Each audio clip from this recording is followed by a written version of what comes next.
जय हिंद, वंदे मातरम, भारत माता की जय। स्वागत करते हैं आप सभी का सरकारी न्यूज चैनल में। दोस्तों, आपको बता दें इस वक्त की ताजा खबर निकलकर सामने आ रही है। एम्प्लॉय पेंशन स्कीम 1995 की नियमों में हुआ बड़ा बदलाव। अब इस नियम के तहत सभी पेंशनर्स भाइयों को दे रही है सरकार 75 रुपए प्लस डीएनएस अलाउंस की सौगात का लाभ। जी हाँ दोस्तों, एम्प्लॉय पेंशन स्कीम 1995 को लेकर इस वक्त की अभी की ताजा खबर निकलकर सामने आ रही है। केंद्र सरकार का बड़ा फैसला निकलकर सामने आ रहा है। 67 लाख पेंशनर्स के प्रतिनिधि कमांडर अशोक रावत ने सरकार पर साधा है निशाना। अब इस नियम के तहत सरकार देने जा रही है सभी पेंशनर्स को 75 रुपए प्लस डीएनएस अलाउंस की सौगात। जी हाँ दोस्तों, आपको बता दें कि लंबे समय से यह मांग बनी थी कि यहाँ पर एम्प्लॉय पेंशन स्कीम 1995 के पेंशन भोगियों को एक मुक्त धनराशि के तौर पर यह धनराशि उनके बैंक अकाउंट में क्रेडिट कर देनी चाहिए, जिसके लिए यह भी माना जा रहा था कि एम्प्लॉय पेंशन स्कीम 1995 के पेंशन भोगियों को जल्द से जल्द यहाँ पर ये प्रॉफिट मिलेगा। लेकिन आपको बता दें, अशोक रावत ने यहाँ पर सरकार पर निशाना साधा है। उसके बाद यहाँ पर सभी पेंशनर्स को 75 रुपए प्लस डीएनएस अलाउंस देने की बात निकलकर सामने आ रही है। बढ़ती महंगाई के कारण महंगाई भत्ते में हुई इतनी प्रतिशत की वृद्धि एक समान संहिता के तहत सभी 67 लाख पेंशनर्स को दी जाएगी एक समान बढ़ी हुई 75 रुपए प्लस डीएनएस अलाउंस की सौगात। जी हाँ दोस्तों, सुप्रीम कोर्ट के फैसले के बाद मिली है सहमति।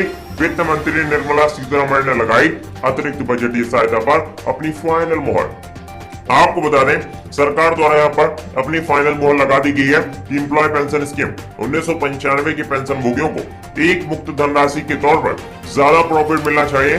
साथ ही साथ ये धनराशि उनके बैंक अकाउंट में जल्द से जल्द क्रेडिट करने की बात निकलकर सामने आ रही है। 67 लाख पेंशनर्स के मन में एक बार फिर से जागी बढ़ी हुई पेंशन की उम्मीद। ईपीएफओ ने जारी किया तत्कालीन प्रभाव से नोटिफिकेशन। जी हाँ दोस्तों,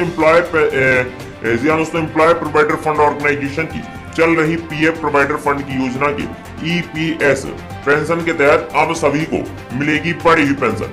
जाने किन किन पेंशनर्स को हो सकता है सबसे अधिक फायदा। जी हाँ दोस्तों, आप सभी को बता दें, देश के प्रधानमंत्री नरेंद्र मोदी जी ने भी अपनी पेंशन पर सहमति जताई है। एम्प्लॉय पेंशन स्कीम 1995 पर सहमति जताई है कि ईपीएस 95 पेंशनर्स को ज्यादा प्रॉफिट मिलना चाहिए। सभी पेंशनर्स को 75 रुपए प्लस डीएनएस अलाउंस की बढ़ी हुई पेंशन देने की बात निकल सामने आ रही है। ये भी कहा है सरकार ने कि यहाँ पर जल्द से जल्द इन पेंशनर्स को ज्यादा प्रॉफिट मिलना चाहिए। जी हाँ दोस्तों, हालांकि बढ़ी हुई पेंशन पर लगी फाइनल मोहर, लेकिन आपको बता दें आपको फ्री मेडिकल सुविधा मिलेगी या नहीं मिलेगी, अभी भी इस पर संकट मंडरा रहा है। केंद्र सरकार ने जारी कराई है फाइनल लिस्ट, जाने कैसे कर पाएंगे लिस्ट में अपना नाम चेक। जी हाँ दोस्तों, सरकार ने तत्कालीन प्रभाव से 40 लाख पेंशनर्स की सूची जारी की है। जल्द करिए अपना नाम चेक। जी हाँ दोस्तों, श्रम मंत्री ने कहा है एक साथ सभी पेंशनर्स की पेंशन में नहीं हो सकती है वृद्धि। ईपीएफओ ने कहा एक साथ सभी पेंशनर्स की पेंशन बढ़ाने से सरकारी खजाने पर अतिरिक्त बोझ पड़ सकता है, जिससे सरकार का बजट भी बिगड़ सकता है। इसलिए यहाँ पर कुछ पेंशनर्स की पेंशन में अभी वृद्धि की जाएगी और कुछ पेंशनर्स को अभी वेट करना होगा। जी हाँ दोस्तों, सारी खबर को इस वीडियो में एक एक करके विस्तार से जानने वाले हैं, क्योंकि कमांडर अशोक रावत का बयान भी निकल कर सामने आ रहा है ईपीएस पेंशन 1995 के तहत। जी हाँ दोस्तों, सारी खबर को पॉइंट्स वाइज एक एक करके विस्तार से जानेंगे, इसलिए इस वीडियो को तुरंत लाइक कर दें और सभी दोस्तों में शेयर कर दें। ऐसे ही वीडियो सबसे पहले पाने के लिए चैनल को सब्सक्राइब कर लें और ऑल नोटिफिकेशन ऑन कर लें। तो चलिए बढ़ते हैं दोस्तों आज की ताजा बड़ी अपडेट की ओर। ईपीएस के लिए मौजूदा नियम ईपीएफ सदस्य होना जरूरी, कम से कम रेगुलर 10 साल तक नौकरी में रहना जरूरी, 58 साल के होने पर मिलती है पेंशन। जी हाँ दोस्तों, 50 साल के बाद और 58 की उम्र से पहले भी पेंशन लेने का ऑप्शन। पहले पेंशन लेने पर घटी हुई पेंशन मिलेगी। इसके लिए फॉर्म 10D भरना होगा। कर्मचारी की मौत होने पर परिवार को मिलती है पेंशन। सर्विस हिस्ट्री 10 साल से कम है तो उन्हें 58 साल की आयु में पेंशन अमाउंट निकालने का ऑप्शन मिलेगा। जी हाँ दोस्तों, आपको बता दें ईपीएफओ के सदस्यों को बड़ा तोहफा दे सकती है सरकार। न्यूनतम पेंशन बढ़ाकर 8 गुना करने की आ रही है खबर है। जी हाँ दोस्तों, आपको बता दें अभी जो न्यूनतम मासिक पेंशन महज 1000 रुपए है उसे बढ़ाकर 8000 रुपए किया जा सकता है। पेंशन भोगी अरसे से उसकी मांग कर रहे थे कि पेंशन को बढ़ाया जाए। फरवरी में श्रम मंत्रालय की अहम बैठक होनी है और संसद की स्टैंडिंग कमेटी की सिफारिश पर इस बैठक में कोई बड़ा फैसला लिया जा सकता है। एक तरफ हेडलाइंस के ऊपर नजर डाल लेते हैं। अभी जो न्यूनतम मासिक पेंशन महज 1000 रुपए है, उसे बढ़ाकर 9000 रुपए किया जा सकता है। पेंशन भोगी अरसे से इसकी मांग कर रहे थे कि पेंशन को बढ़ाया जाए। फरवरी में श्रम मंत्रालय की एक अहम बैठक हो सकती है और संसद की स्टैंडिंग कमेटी की सिफारिश पर इस बैठक में कोई बड़ा फैसला लिया जा सकता है। साथ ही साथ नई दिल्ली से ये बड़ी खबर निकलकर सामने आ रही है। जल्द ही कर्मचारी भविष्य निधि संगठन के सदस्यों को एक बड़ा तोहफा मिल सकता है। खबर है कि सरकारी न्यूनतम पेंशन को बढ़ाने की दिशा में काम कर रही है सरकार और इसे बढ़ाया जा सकता है। उम्मीद है कि अभी जो न्यूनतम मासिक पेंशन महज 1000 रुपए है, उसे बढ़ाकर 9000 रुपए किया जा सकता है। सरकार ने यह कदम पेंशन भोगियों की मांग पर उठाया है। वे अरसे से इसकी मांग कर रहे थे कि पेंशन को बढ़ाया जाए। फरवरी में श्रम मंत्रालय की एक अहम बैठक हो सकती है और संसद की स्टैंडिंग कमेटी की सिफारिश पर इस बैठक में कोई बड़ा फैसला लिया जा सकता है। श्रम मंत्रालय की इस बैठक में, जी हाँ दोस्तों, आपको बता दें, नए वेज कोड को लेकर कोई अहम फैसला भी होने की संभावना जताई जा रही है। मार्च 2021 में संसद की स्टैंडिंग कमेटी ने न्यूनतम पेंशन को 1000 रुपए से बढ़ाकर 3000 रुपए किए जाने की बात की थी, लेकिन पेंशनर्स का कहना है कि पेंशन को 9 गुना किए जाए, यानी कि 9000 रुपए दिया जाना चाहिए।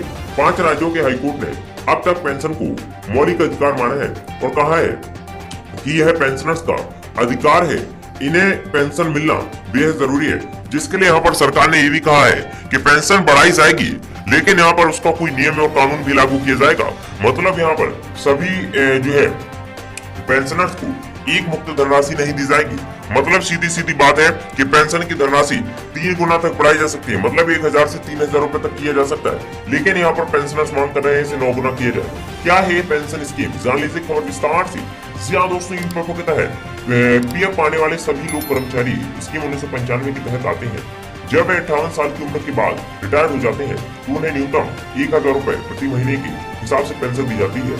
हालांकि इसके लिए यह जरूरी है कि कर्मचारी ने कम से कम 10 साल की नौकरी की हो। इस स्कीम में व्यक्ति की मृत्यु हो जाने पर विधवा पेंशन और बच्चों की पेंशन की सुविधा दी जाती है। आपको बता दें, सरकार ने जो नियम लागू किया उसके तहत सभी पेंशनर्स भाइयों को बढ़ी हुई पेंशन 7500 प्लस डीएनएस अलाउंस की सौगात देने की बात निकलकर सामने है। क्योंकि एनएसी के अध्यक्ष, जी हाँ दोस्तों, राष्ट्रीय संघर्ष समिति के अध्यक्ष कमांडर अशोक रावत की निरंतर प्रयास के बाद सरकार पर कई बार निशाने साधे गए हैं। उसके बाद ही ये फैसला होने की बात निकलकर सामने आ रही है और इसमें यह भी कहा गया है कि इसका फैसला जल्द से जल्द संभव है, क्योंकि यहाँ पर सरकार ने जो यहाँ पर नियम लागू किए हैं उसके तहत यहाँ पर सभी पेंशनर्स को एक मुक्त धनराशि मिलनी चाहिए। दोस्तों, आपको बता दें, इस वक्त की ये ताजा बड़ी अपडेट निकलकर सामने आ रही थी, जो कि आप सभी को बताना दोस्तों बेहद जरूरी था। दोस्तों, आप लोगों को कैसा लगा है कमेंट बॉक्स में बताने के साथ साथ वीडियो को लाइक करने के बाद, चैनल को सब्सक्राइब करने के बाद और नोटिफिकेशन जरूर ऑन कर लीजिएगा।